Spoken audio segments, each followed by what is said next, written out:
जिंदगी का सफर है ये कैसा सफर, कोई समझा नहीं कोई जाना नहीं। जी हाँ दोस्तों, लाइफ का सफर जो है, जिंदगी का हमारा जो कारवां है, इसे कोई नहीं समझ सकता। कहाँ उतार आएंगे, कहाँ चढ़ाव आएंगे, कहाँ हम खुश होंगे, कहाँ हम गम में होंगे, कहाँ हमें परेशानियां घेर लेंगी, ये कोई नहीं जानता। और ये सॉन्ग है, ये चलता ही रहेगा। और वो जिंदगी ही क्या जिसमें कोई उतार चढ़ाव ना हो, परिस्थितियां ना हो। मगर एक सबसे बड़ी दिक्कत आज के वक्त में है, वो है कि हम लोगों में इतनी फास्टनेस आ चुकी है कि हम लोग चाहते हैं कि हर चीज का हल तुरंत हो जाए। आज हम इसी विषय पर बात करेंगे कि क्या हर समस्या का हल तुरंत हो सकता है। अपने इस विषय को शुरू करने से पहले एक बार आप सबसे रिक्वेस्ट है कि हमारे इस चैनल को सब्सक्राइब करें, ज़्यादा से ज़्यादा वीडियोस को शेयर करें, क्योंकि ये सब्सक्रिप्शन आपका एक चैरिटी का काम करेगा। तो दोस्तों, आज का हमारा टॉपिक कि क्या हर समस्या का हल तुरंत है। जी हाँ, हमें आज के वक्त में ऐसी चीजों की आदत पड़ गई कि फास्ट, जल्दी, हर चीज बहुत जल्द हो जाए, बस सब कुछ हो जाए। अगर हमारे मोबाइल का नेटवर्क चला गया है तो हमें वेट करना पड़ेगा कि हम ऐसी जगह पहुंचे जहां वो नेटवर्क हमें मिल सकता है, मगर हम वो पेशेंस लेवल नहीं रख पाते। लाइट चली गई है तो लाइट के लिए हमें वेट करना पड़ेगा कि जब तक बिजली घर से लाइट नहीं आएगी हमें नहीं मिलेगी, मगर हम उतावले हो जाते हैं। बहुत जल्द सब कुछ जल्द हो जाए, मतलब अगर कुछ हो गया है तो जल्द से निपट जाए। हमारी जिंदगी से एक शब्द गायब हो चुका है। उस शब्द को हम कहेंगे धीरज, धैर्य, पेशेंस। मैं कहूंगा कि गायब कह सकते हैं कि खत्म ही हो चुका है एक तरह से। किसी भी चीज में हम लोगों में सहनशीलता नहीं है।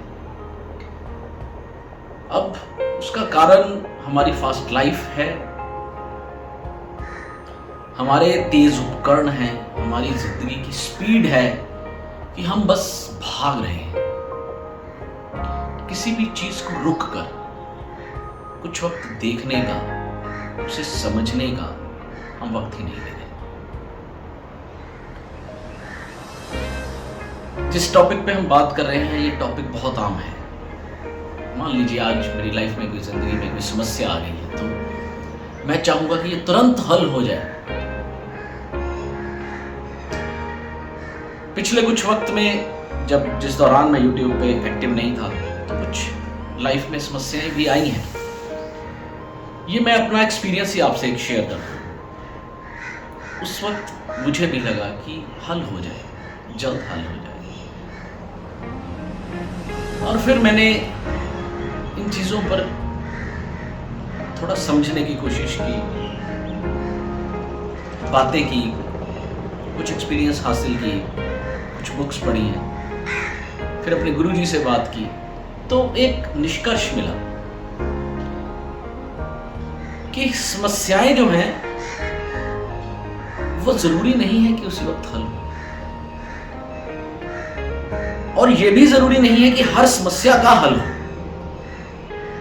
जी, कुछ समस्याएं हैं जो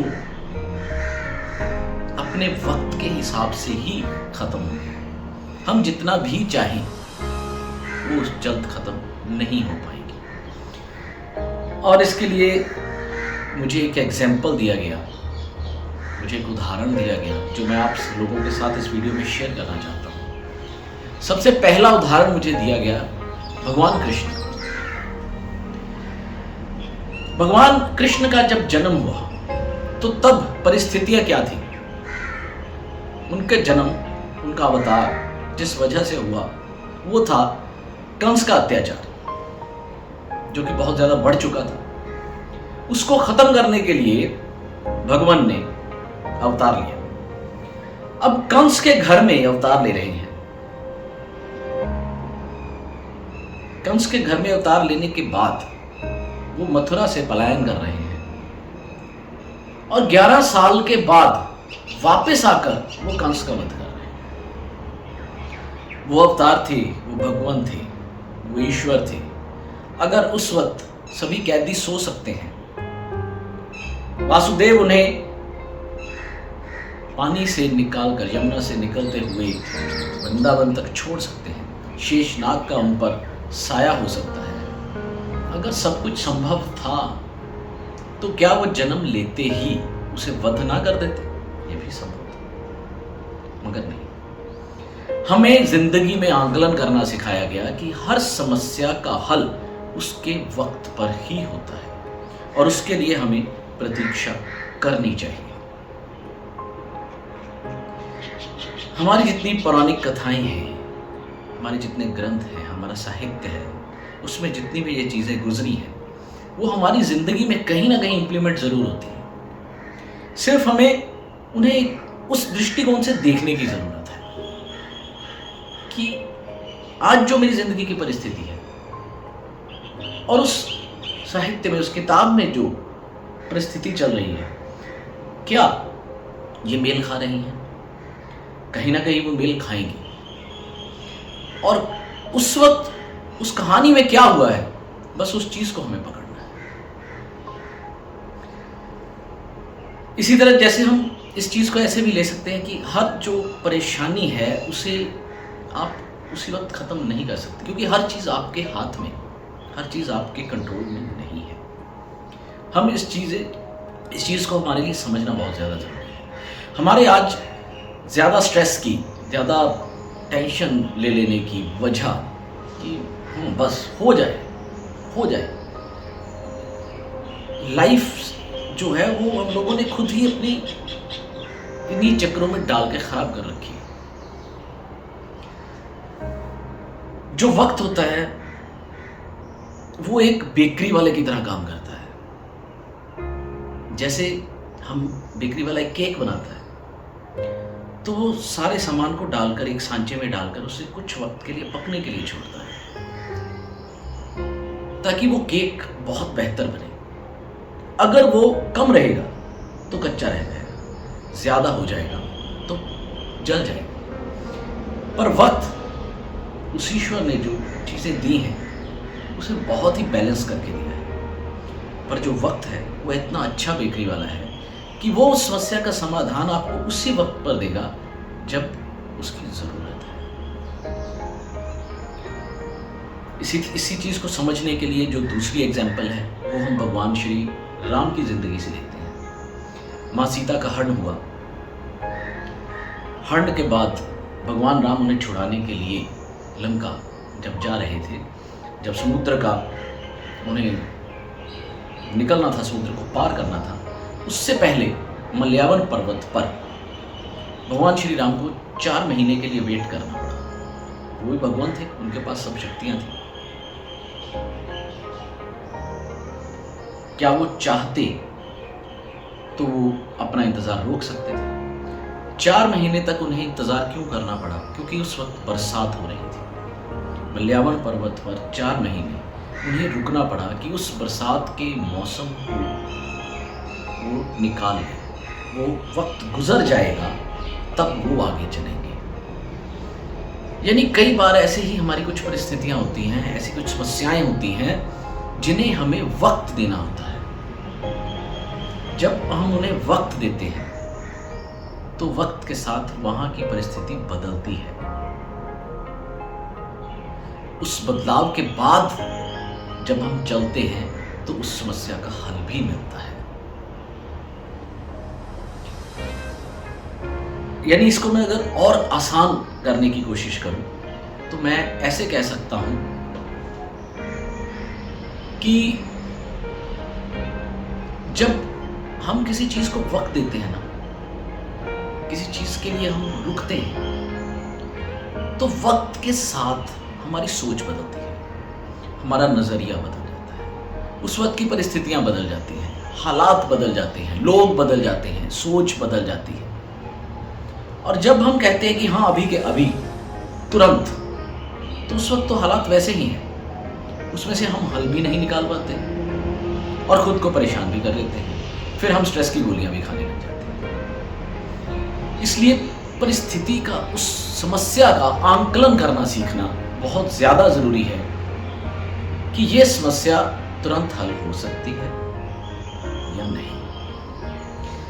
यानी कि मैं उस इंसान को ज्यादा समझदार कहूंगा जो ऐसा ना हो कि हर पजल को उसी वक्त सॉल्व कर दे, हर समस्या को उसी वक्त खत्म कर दे। वो समझदार नहीं है, कतई भी समझदार नहीं है। समझदार वो है जिसे उस समस्या का आंकलन करना आ गया कि इस समस्या का हल क्या तुरंत हो सकता है, इस समस्या को क्या वक्त देना चाहिए, कितना वक्त देना चाहिए, जब परिस्थितियां कंट्रोल में होंगी तब करना चाहिए। बिल्कुल भगवान श्री राम की तरह हमें डिसीजन लेना है तो ये सोच कर लेना चाहिए कि अब की परिस्थिति क्या है, हमारी समस्या क्या है। कहीं हम उस समस्या का हल करते हुए इस जल्दबाजी में और कोई समस्या तो खड़ी नहीं कर लेंगे। अगर भगवान राम उस मलयावण पर्वत पर उस बरसात के मौसम में चढ़ाई कर लेते तो कुछ और भी हो सकता था। यानी एक समस्या का हल करते वो दूसरी समस्या भी खड़ी हो सकती थी, मगर नहीं। उन्होंने हमें लाइफ में इस चीज को सिखाया कि वक्त, उनकी नजाकत, उस सिचुएशन, उस परिस्थिति, उस समस्या का आंकलन करें, उस आंकलन के बाद डिसीजन लें कि हमें क्या करना है।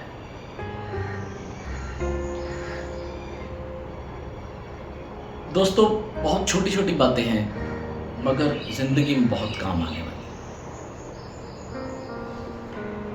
लाइफ में समस्याएं सबके हैं, हर किसी की लाइफ में कोई ना कोई समस्या हर वक्त चल रही है। मगर अब आज से इस वीडियो के बाद आप कोशिश करें उस समस्या को आंकलन करें, उसे निचोड़ कर देखें कि अगर मैं इसे वक्त दूंगा तो क्या होगा, अगर मैं इसे अभी करूंगा तो क्या इस समस्या का हल करते करते और समस्याएं तो नहीं खड़ी करूंगा। और अक्सर हम यही कर रहे हैं। तो फ्रेंड्स, भगवान श्री राम की जिंदगी से, भगवान श्री कृष्ण की जिंदगी से इन दो पलों को चुराएं, इससे मिलने वाली सीख को यहां डाल लें और अपनी जिंदगी को मजेदार कर लें, ताकि हमारी जिंदगी में समस्याएं खत्म तो मैं कहता हो सकता हूं कि नहीं हो सकती, मगर कम जरूर हो सकती हैं और सॉल्व जरूर हो सकती हैं।